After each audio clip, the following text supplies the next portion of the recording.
నవ్యాంధ్రలో పారిశ్రామిక రంగం దూసుకుపోతోంది. విభజన కష్టాలను అధిగమించి రాష్ట్రంలో పెట్టుబడుల ప్రవాహం ఆశాజనకంగా ఉంది. ఇప్పటి వరకు కొత్త రాష్ట్రంలో 1,47,000 కోట్ల రూపాయల మేర పెట్టుబడులు రాగా మరో 18 భారీ పరిశ్రమల నిర్మాణాలు చేపట్టేందుకు సిద్ధమవుతున్నాయి. మరో 11 సంస్థలు భూ కేటాయింపు దశను అధిగమించేందుకు కసరత్తును ముమ్మరం చేస్తున్నాయి. తాజాగా 95,000 మందికి ఉపాధి కల్పిస్తుందని భావిస్తున్న స్విట్జర్లాండ్కు చెందిన సంస్థ ఏపీలో పెట్టుబడులు పెట్టేందుకు ముందుకొచ్చింది. రాష్ట్రం విభజన గాయంతో సతమతమవుతున్న తరుణంలో ఒకవైపు రాష్ట్రాభివృద్ధి, మరోవైపు ప్రజా సంక్షేమం అంటే కత్తిమీద సామే.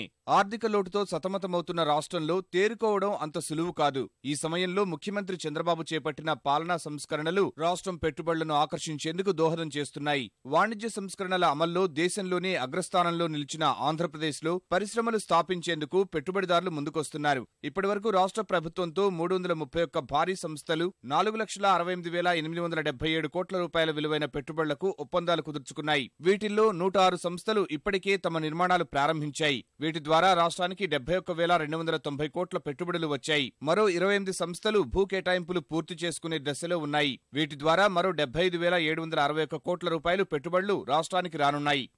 రాష్ట్ర ప్రభుత్వం ఇప్పటివరకు చేసుకున్న ఒప్పందాల్లో 58% సంసిద్ధత వ్యక్తం చేసిన వాటిల్లో 31% వాస్తవ రూపం దాల్చడం శుభపరిణామం. వచ్చే 2 నెలల్లో మరో 18 భారీ సంస్థలు ప్రారంభం కానున్నాయి. మిగిలిన ఒప్పందాలు పెట్టుబడులపైన దృష్టి సారించాలని ముఖ్యమంత్రి చంద్రబాబు ఇటీవల జరిగిన ఉన్నత స్థాయి సమీక్షలో అధికార యంత్రాంగానికి స్పష్టం చేశారు. భూముల కేటాయింపులు, అనుమతుల విషయంలో మరింత వేగంగా ఉండాలని దిశానిర్దేశం చేశారు. ఈజ్ ఆఫ్ డూయింగ్ బిజినెస్ లో మొదటి స్థానంలో నిలిచిన ఆంధ్రప్రదేశ్ లో భారీగా పెట్టుబడులు పెట్టేందుకు అంతర్జాతీయ సంస్థలు ఆసక్తి కనబరుస్తున్నాయి. తాజాగా స్విట్జర్లాండ్కు చెందిన medtech innovation partners MTIP Biotech రంగంలో సరికొత్త ఆవిష్కరణలకు రాష్ట్రాన్ని వేదిక చేసుకోవాలని నిర్ణయించింది. స్విట్జర్లాండ్లోని బసెల్ నగరంలో పర్యటిస్తున్న ఆంధ్రప్రదేశ్ ఆర్థికాభివృద్ధి బోర్డు బృందంతో ఈ విషయమై సంప్రదింపులు జరిపింది. తమ సంస్థ ఏర్పాటు చేయడానికి రాష్ట్రంలో ఉన్న అనుకూల వాతావరణం, సాధ్యాసాధ్యాలపై చర్చించింది. డిజిటల్ వైద్య చికిత్స ఉపకరణాల తయారీలోనూ, వ్యాధి నిర్ధారణ పరీక్షలకు ఉపకరించే పరికరాల తయారీలో ఈ సంస్థ ఎంతో పేరుగాంచింది. బయోటెక్, బయోమెడికల్ ఇంజనీరింగ్, వైద్య సేవల్లో స్వయం సమృద్ధి సాధించడమే కాకుండా స్విస్ ఇన్నోవేషన్ పార్క్ పునర్నిర్మాణంలో ప్రముఖ పాత్ర పోషించింది.